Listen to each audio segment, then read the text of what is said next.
ভবেশ, এগুলো ফালামলা দিয়ে কোনে যাস? আমি তো গাছ আর কাজ কাম করবো না, তোরা খেলে আমাকে ব্যাগটা নাইস, আমি থাবাই না, আমার ছুটি মিলিস নে তোরা। ভাই ভবেশ ভবেশ, থাম থাম থাম থাম। আরে দাঁড়া, তুই অভিনয় করবি তো? হ্যাঁ আচ্ছা, ব্যবস্থা করতেছি আমি, তোর চলে যাওয়া লাগবে কে? আচ্ছা গণেশ, তুই যেন অভিনয় করবি, হ্যাঁ। তাহলে তোর একটা স্ক্রিপ্টই দিক।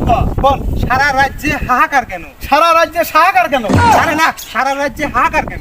না, সারা রাজ্যে সাহাকার কেন হচ্ছে না, আমি বলি তারপরে বল। আর সারা রাজ্যে হাহাকার কেন? সারা রাজ্যে সাহাকার কেন?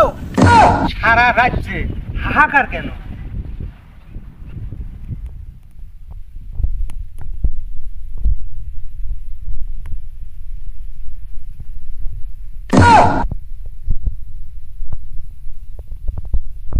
কে রে গণেশ, হ্যাঁ ভাই। চলে যাস কে? অভিনয় করবি না? না ভাই, আমার দ্বারা অভিনয় করা সম্ভব না, আমি এই ব্যাগ টেনেই খাই। কে? অভিনয় করা এতই সস্তা?